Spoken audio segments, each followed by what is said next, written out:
epicondilite, dor no cotovelo na face medial ou lateral. Recebeu o diagnóstico de epicondilite?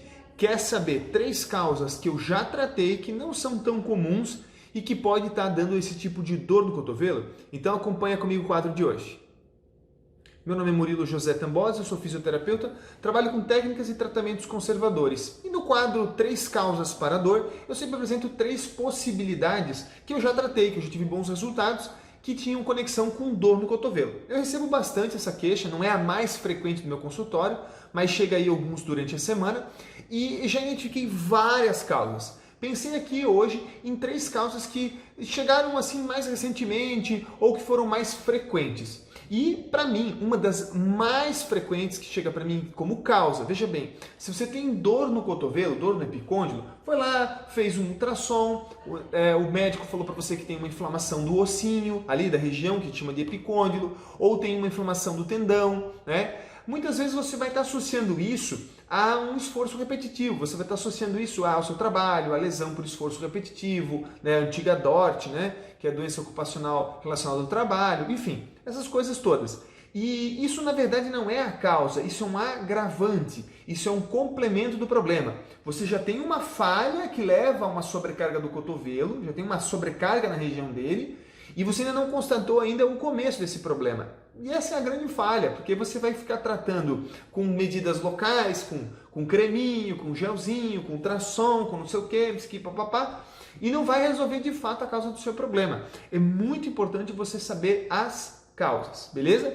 Então hoje eu vou contar para vocês 3 causas para a epicondilite. A primeira causa que eu já vi aqui muito, e é uma causa relativamente comum, tá, do consultório, são, de uma forma geral, problemas cranianos. Mas dentro dos problemas cranianos, o mais comum são problemas do ouvido. Puta que pariu, Murilo. Como assim o ouvido tá dando dor no cotovelo? Calma, antes que você ache isso muita viagem e pense que não tem conexão nenhuma, eu vou lhe explicar com calma, beleza? Então, por exemplo, quando você tem alguma inflamação, não importa onde no crânio, tá? Pode ser nariz, se é ouvido, se é garganta, não interessa, né? Toda essa região craniana aqui, toda a região craniana, ela é inervada por nervos e gânglios que saem basicamente da região torácica alta, mais ou menos aqui assim, na região da coluna, aqui assim, tá? Mas nessa altura para você ter uma ideia que está me olhando de frente, tá? Então, saem gânglios dessa região. Gânglios são células da parte neurológica, do sistema neurológico. Para você tentar entender, assim, é meio complicado explicar o que é um gânglio, mas é um conglomerado de alguns nervos, vamos falar assim, que vão fazer conexão entre outros. Mais ou menos assim, tá? Para você entender. Esses gânglios vão subir, vão fazer conexão com outros na região do pescoço, mais ou menos aqui assim, nessa altura aqui assim, tá? E também com gânglios que vêm a nível do crânio. Então é uma conexão que a gente chama de conexão neurológica, tá? E Murilo, como é que isso chega até no meu braço? Bom, se você teve uma inflamação de ouvido, uma otite, por exemplo, ou teve uma amidalite que daí se alastrou para uma otite, enfim, que seja. É muito comum que esse sistema, essa inervação desse tecido, ela esteja irritada, como se algo ficasse lá bombardeando ela. Imagina que a inflamação estava aqui, gerou uma cicatriz, ficou uma aderênciazinha e ela fica lá no nervo assim, ó. Lembrando que esse nervo, ele sai da cervical, certo? Do tórax e da cervical, e daqui também saem todos os nervos que vão para o seu braço e que vão controlar a voltagem, o tônus, a tensão, né, dos músculos que você tem ali. Então, por exemplo, os músculos extensores do punho ou flexores do punho, que são os que se inserem no epicôndilo. Deu para entender? Eu sei que é um pouco complicado, mas imagina que esses músculos estão trabalhando com uma voltagem errada por uma irritação no nervo deles, causada por uma confusão, vamos dizer assim, no sistema nervoso central, por um problema inflamatório a nível do ouvido. Só que isso pode acontecer com o ouvido, com o dente, com o nariz, com o olho, com qualquer coisa que está na sua cabeça, no seu pescoço, com tireoide, tá? Eu dei aqui alguns a mais já de bônus para vocês, de causas que podem gerar por essa via que a gente chama de uma via neurológica, beleza? A segunda causa, aqui eu acho que você entendeu mais ou menos a primeira causa. A segunda causa, que também não é pouco comum, são problemas de fato biomecânicos do ombro. A mecânica do ombro está errada, toda essa forma com que a sua articulação do ombro sustenta o peso está prejudicada. Mas eu vou dar um exemplo bem comum que acontece aqui no meu consultório em cima disso. O perfil, inclusive, desse paciente é uma pessoa de mais idade, um pouco de sobrepeso, com grau de esteatose hepática, gordura no fígado, tá? Gordura no fígado. Não necessariamente aquele fígado está inflamado ou aquele fígado está irritado, mas como ele está gordo, aumentado, ele não é tão móvel, não é tão livre. Quando ele não fica tão móvel, imagine que o fígado está mais ou menos nessa altura aqui assim, para você ver, tá? Talvez no vídeo você veja espelhado, tá? Mas é do lado direito, tá? Não confunda, o vídeo às vezes fica espelhado. Enfim, do lado direito do paciente, esse fígado ele está sustentado entre várias estruturas pelo músculo diafragma, que é um músculo que está mais ou menos aqui assim, né? Nessa linha ele faz uma cúpula, então ele faz isso aqui, ó, vai aqui em cima e vem aqui embaixo. Ele está sustentado por esse músculo. Se você tem uma restrição no fígado por uma esteatose, por exemplo, quando você respira, esse fígado ele não desce direito e esse diafragma ele não desce direito. Como ele não desce, acaba fazendo uma elevação de todas as costelas desse lado, todo o teu tórax do lado direito.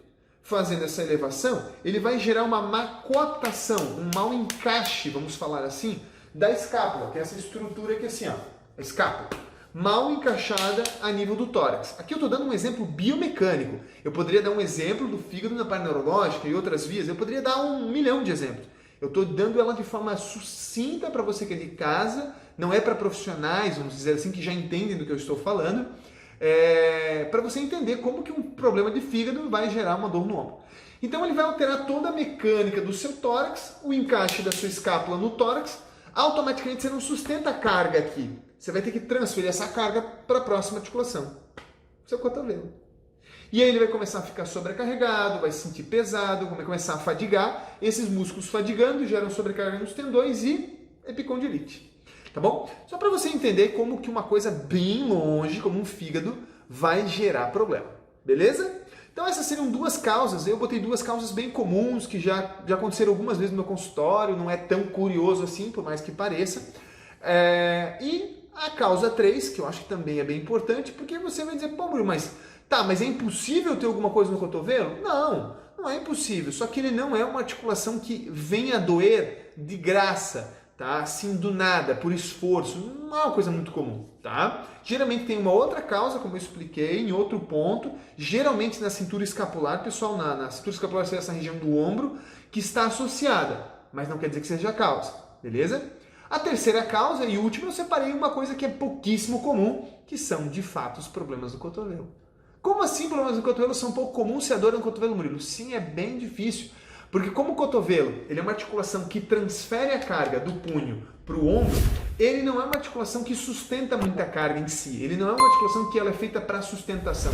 É para transferência, assim como o seu joelho. Quem sustenta o peso é o seu quadril e sua coluna. O joelho ele meio que transfere a carga, entendeu?